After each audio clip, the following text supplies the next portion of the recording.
إنا نحن نزلنا الذكر وإنا له لحافظون. أعوذ بالله من الشيطان الرجيم. بسم الله الرحمن الرحيم. والذين يتوفون منكم ويذرون أزواجا وصية لأزواجهم متاعا إلى الحول غير إخراج، فإن خرجن فلا جناح عليكم فيما فعلن في أنفسهن من معروف، والله عزيز حكيم.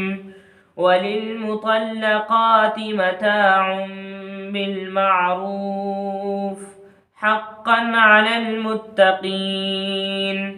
كذلك يبين الله لكم آياته لعلكم تعقلون. صدق الله العظيم.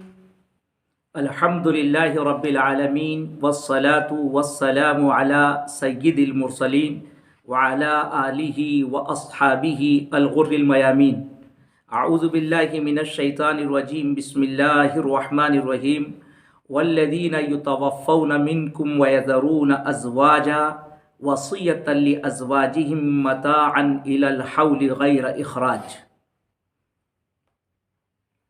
اس سے پیشتر آیت میں نماز کی محافظت کا حکم دیا گیا تھا، یعنی نماز پابندی اور اہتمام کے ساتھ پڑھی جائے، اس لیے کہ ہر خیر کا دروازہ نماز ہی سے کھلتا ہے، اور نماز تو نور ہے جس کی وجہ سے شریعت کی راہ پر چلنا انسان کے لیے آسان ہو جاتا ہے۔ یہ آیات جو آج آپ کے سامنے تلاوت کی گئی ہیں، اس میں بیوہ اور مطلقہ خواتین کے ساتھ حسن سلوک کرنے کا تذکرہ ہے۔ اس سے اندازہ لگایا جا سکتا ہے کہ اسلام میں ان کمزور طبقات کے ساتھ کیسی رعایت کی گئی ہے۔ جہاں تک بیوہ خواتین کا تعلق ہے، ہر قوم میں، ہر مذہب میں بیوہ خواتین کو نظر انداز کیا گیا، ان کو کوئی حق نہیں دیا گیا، بلکہ ہندو مذہب میں تو اس کو نحوست کا سایہ سمجھا گیا۔ عربوں میں بھی بیوہ خواتین کے ساتھ ایسا بد اخلاقی کا معاملہ ہوتا تھا جس کو بیان نہیں کیا جا سکتا ہے۔ 1 سال تک اس بیوہ خاتون کو گھر میں الگ تھلگ کر دیا جاتا تھا، بلکہ یوں سمجھیے کہ کسی گوشے میں، اور اس زبان میں اگر ہم کہیں کہ کسی کال کوٹری میں اس کو ڈال دیا جاتا تھا، اور بس پھٹے پرانے کپڑے، ٹاٹ کے کپڑے پہن کر وہ اپنا سال گزارتی تھی۔ اور جب اس کی عدت پوری ہوتی تھی تو کس بدتمیزی کے ساتھ اس کو وہاں سے نکالا جاتا تھا، اس کو زبان سے بیان نہیں کیا جا سکتا۔ اس کو جب نکلتی تھی تو معلوم ہوا ایک طریقہ اس کو مینگنی پھینکتی ہوئی نکلتی تھی۔ زبان نبوت نے اس کو خود بیان فرمایا۔ ایک موقع سے حضرت رسول پاک صلی اللہ علیہ وسلم نے یوں بیان فرمایا، کانت احداکن فی الجاہلیہ ترمی بالبعرۃ علی رأس الحول۔ کیا تم زمانے کو بھول گئی جبکہ دور جاہلیت میں سال پورا ہوتا تھا تو مینگنی پھینکتی ہوئی نکلتی تھی؟ یہ معلوم ہوا کہ یہ ذلت کا معاملہ ان کے ساتھ ہوا کرتا تھا۔ اسلام نے کیا حسن سلوک بیوہ خواتین کے ساتھ، مطلقہ خواتین کے ساتھ کیا ہے، آپ اس آیت کریمہ سے اندازہ لگا سکتے ہیں۔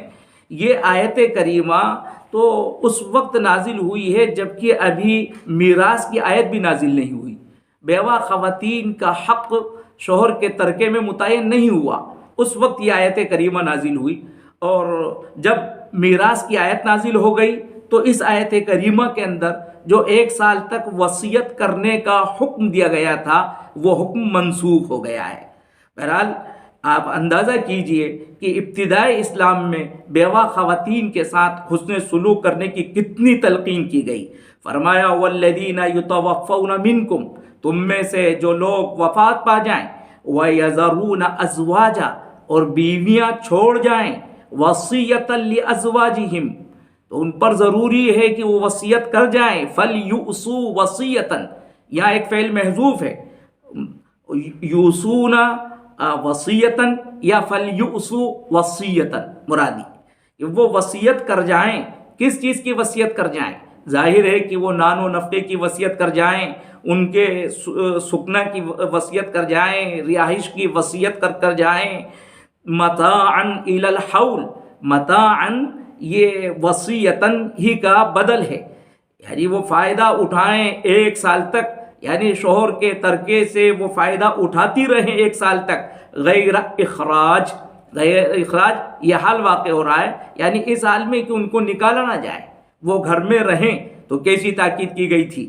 یہ تاکید کی جا رہی تھی کہ 1 سال تک وہ گھر میں رہیں اور اس کی شوہر مرنے سے پہلے وصیت کر جائے، ورثہ کو وصیت کر جائے. بہرحال یہ حکم تھا.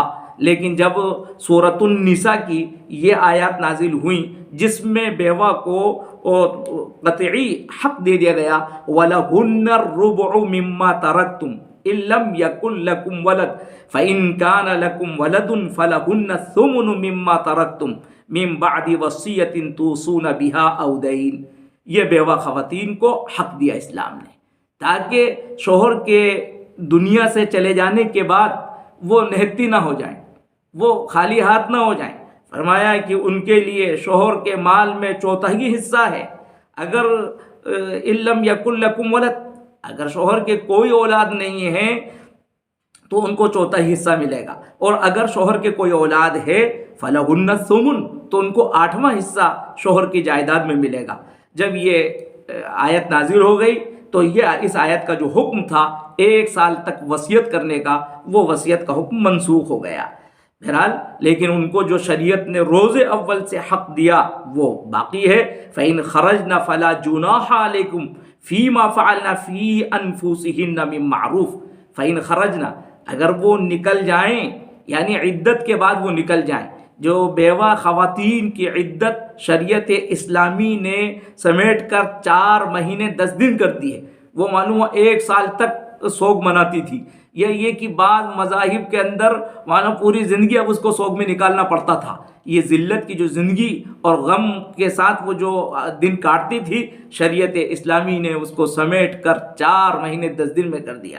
لہذا یہاں اسی کے سلسلے میں ذکر کیا گیا فَإِنْ خَرَجْنَا، اگر وہ نکل جائیں، یعنی 4 مہینے 10 دن کی عدت کے بعد وہ گھر سے نکلنا چاہیں، فَلَا جُنَاحَ عَلَيْكُمْ، تو تم پر کوئی گناہ نہیں ہوگا، یعنی تمہیں روکنا نہیں ہے، اور ان کو اختیار دیجئے. فِي مَا فَعَلْنَا فِي أَنفُسِهِنَّ، تم پر کوئی گناہ نہیں ہوگا، تم سے کوئی مواخذہ نہیں ہوگا اس سلسلے میں جو کچھ وہ کریں اپنے سلسلے میں. فی ما فعلنا فی انفسہن، اپنے سلسلے میں جو کچھ کارروائی کریں، کوئی تمہیں پر کوئی گناہ نہیں، کوئی حرج نہیں. یعنی اگر وہ کوئی نکاح کا پیغام قبول کریں، کہیں اپنا نکاح کا پیغام بھیجیں، یا وہ زیب و زینت اب اختیار کریں، تو اب تمہیں کوئی اس میں رکاوٹ نہیں بننا چاہیے.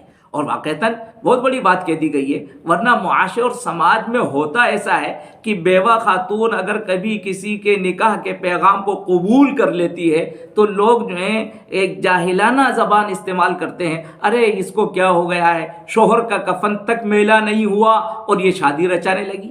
یہ کوئی بات ہے؟ تو معلوم جاہلیت کس طرح کے جملے لوگ ان کو تانے کے طور پر کہتے ہیں. شریعت نے کہا کہ اس میں ان کو روکا نہ جائے، یہ ان کا شرعی اخلاقی ان کا حق ہے کہ وہ اپنے مختار ہیں، جیسے چاہیں وہ اپنی زندگی گزاریں.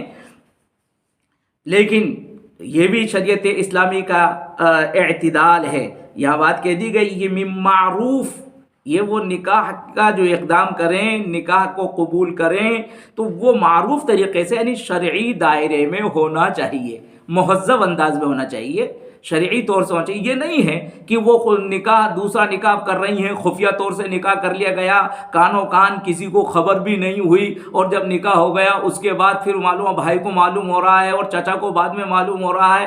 یہ کون سی بات ہوئی؟ ایسا نہیں ہونا چاہیے. نکاح شریعت کے مطابق ہونا چاہیے. جیسے پہلا نکاح ہوا تھا اسی طرح سے یہ نکاح بھی ہونا چاہیے. کفو میں نکاح ہونا چاہیے، گواہوں کی موجودگی میں ہونا چاہیے، اور اسی مہر کے اوپر ہونا چاہیے، بس خفیہ نہیں ہونا چاہیے. یہ جو بھی شریعت کی پابندی ہے اس کا لحاظ رکھنا چاہیے.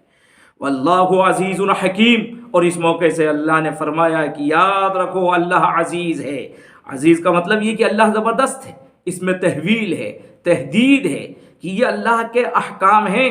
یہ شریعت کے احکام کو نظر انداز نہ کیا جائے، اور انسان زبردستی اپنی مرضی کو نہ تھوپے. یا بیوہ خواتین کو بھی یہ تاکید کی جا رہی ہے، اور ان کے اولیاء سرپرستوں کو بھی یہ بات کہی جا رہی ہے. اور یاد رکھو اللہ حکیم بھی ہے، یعنی اللہ کا ہر حکم اس کے اندر حکمتیں ہوتی ہیں. یہ جو کچھ احکام دیے گئے ہیں وہ حکمت سے خالی نہیں ہیں. وَلِلْمُطَلَّقَاتِ مَتَاعٌ بِالْمَعْرُوفِ حَقًّا عَلَى الْمُتَّقِينَ. اور جیسے بیوہ کے ساتھ حسن سلوک کی تاکید کی گئی ہے، اسی طرح سے مطلقہ خواتین کے ساتھ بھی حسن سلوک کرنے کی بات کہی گئی. اور اسلام میں طلاق تو پسندیدہ ہے ہی نہیں. ہاں، اور اگر بات نہ بن سکے اور زندگی میں نبھا نہ ہو سکے اور کوئی چارہ نہ رہے سوائے اس کے کہ اب طلاق کو اختیار کیا جائے، اس مجبوری میں طلاق کی اجازت دی جاتی ہے. اور ایسی جب مجبوری ہوتی ہے تو اس وقت پھر طلاق شریعت اسلامی میں زحمت نہیں بلکہ وہ رحمت ہے. جس طلاق کی اسلام نے اجازت دی ہے وہ تو نہ صرف زوجین کے لیے بلکہ پورے خاندان کے لیے وہ رحمت ہوتا ہے. اور اب اسلام ایسے موقع سے بھی کہ ٹھیک ہے زندگی میں دونوں کا نبھا نہ ہو سکا، تو اب یہ زندگی جب دونوں کا یعنی جدائی ہو اور اب دونوں ایک دوسرے سے الگ ہو رہے ہوں، طلاق ہو رہی ہو، تو یہ طلاق خوشی کے ماحول میں ہونا چاہیے. یہ طلاق عداوت کے ماحول میں نہیں ہونا چاہیے. یہ طلاق جو ہو وہ شرافت کے ساتھ ہونا چاہیے، سنجیدگی کے ساتھ ہونا چاہیے، متانت کے ساتھ ہونا چاہیے. اور بلکہ اسلام تو یہ کہتا ہے کہ جس وقت طلاق ہو تو اس وقت میں کوئی ہدیہ اور تحفہ دینا چاہیے. اور یہاں تاکید کی جا رہی ہے وَلِلْمُطَلَّقَاتِ مَتَاعٌ بِالْمَعْرُوفِ. یہ مطلقات کے لیے یعنی کوئی نفع ہے، یعنی مطلقات کو فائدہ پہنچائیے بالمعروف. معروف کا مطلب یعنی شریعت کے مطابق، اور حقاً علی المتقین، اور یہ متقیوں پر، اللہ سے ڈرنے والوں پر حق ہے. یہ بات بڑی قوت کے ساتھ کہہ دی گئی ہے. بہرحال تو اسلام یہی کہتا ہے کہ جب طلاق ہو تو اس میں ایسا نہ ہو کہ بس ہاتھ پکڑ کر گھر سے باہر کر دیا گیا، ننگا بوچا نکال دیا گیا، اور بھوکا اور پیاسا اس کو نکال دیا گیا. یہ بدتمیزی نہیں ہونا چاہیے. بلکہ اسلام نے کیا بات کہہ دی ہے وَلِلْمُطَلَّقَاتِ مَتَاعٌ، کہ جب کسی کو طلاق ہو تو اب وہ جو عدت گزارے گی اس کا زندگی کا ایک وقفہ رہے گا. اس وقفے میں اس کی کفالت کا کچھ نظم ہونا چاہیے، اس کو بے سہارا نہ چھوڑا جائے. یہ اسی کی تاکید کی جا رہی ہے وَلِلْمُطَلَّقَاتِ مَتَاعٌ. یہ سارے مطلقات کے لیے متاع ہے. اب متاع سے کیا مراد ہے؟ متاع کا لفظ بہت عام ہے. اس متاع سے مراد اگر مطلقہ خاتون عدت میں ہے تو عدت میں جو نان و نفقہ اس کو ملتا ہے وہ اس متاع کے اندر وہی مراد ہے. اور اسی طرح سے اگر کوئی ایسی خاتون ہے جس پر عدت نہیں ہے، جس کا مسئلہ اس سے پہلے گزر چکا ہے، یعنی کسی ایسی خاتون جس سے نکاح ہوا لیکن مقاربت نہ ہو سکی، تو ظاہر ہے کہ اس کے اوپر عدت نہیں ہے، اور اب اس کو بھی آپ کچھ نہ کچھ ہدیہ اور تحفہ دیجئے. اس تحفے کی تفصیل اس سے پہلی آیت کے اندر ہو چکی ہے. تو یہاں وہ متاع، اگر اس کا کوئی مہر متعین ہو گیا ہے تو اس کو آدھا مہر دیا جائے گا، تو وہ بھی اس متاع کے اندر داخل ہے. تو اور اس کے علاوہ ان کی دل جوئی کے لیے، حالات کی سازگاری کے لیے، اپنی محبت اور الفت اور تعلق اور سنجیدگی اور متانت کا ثبوت دینے کے لیے جو بھی اس موقع سے ہدیہ تحفہ پیش کیا جائے وہ سب اس کے اندر شامل ہے. فرمایا وَلِلْمُطَلَّقَاتِ مَتَاعٌ بِالْمَعْرُوفِ. اور معروف کہہ کر بھی شریعت نے اعتدال پیدا کر دیا ہے. اب اس متاع کے اندر بھی افراط و تفریط نہیں ہونا چاہیے. کوئی اس متاع کا مطالبہ اپنے حق سے زیادہ کا نہ کر دے، اور کوئی بالکل بخیل بھی نہ بن جائے. معروف اور اس کو کہہ بھی دیا گیا ہے یہ حقاً علی المتقین، یہ متقیوں پر، اللہ سے ڈرنے والوں پر ان کا بیویوں کا حق ہے۔ کذالک یبین اللہ لکم آیاتہ لعلکم تعقلون، اسی طرح سے اللہ کھول کھول کے تمہارے لیے آیات کا مطلب احکام بیان کرتا ہے۔ کہتا ہے اللہ نے جو احکام بیان کیے ہیں، ابھی آپ نے طلاق کے احکام کو سنا ہے، بیوہ کے حقوق کے سلسلے میں سنا ہے، کس تفصیل کے ساتھ کھول کھول کر اللہ رب العزت نے ان باتوں کو بیان فرمایا ہے، اور یہ سب باتیں اس لیے بیان کی گئی ہیں لعلکم تعقلون، تاکہ تم سمجھداری سے کام لو۔ بہرحال یہ شریعت کے احکام اسی لیے دیے گئے ہیں تاکہ ہم دنیا میں بہترین زندگی گزاریں۔ جو لوگ شریعت کے احکام کے مطابق زندگی گزارتے ہیں ان کی دنیا بھی جنت بن جاتی ہے اور آخرت بھی ان کی جنت بن جائے گی، اور جو شریعت کے قوانین سے ہٹ کر زندگی گزاریں گے ان کی دنیا بھی جہنم بن جائے گی اور آخرت بھی تباہ ہو جائے گی۔ اللہ رب العزت ہم سبھی کو شریعت کے مطابق عمل کرنے کی توفیق عطا فرمائے، آمین یا رب العالمین۔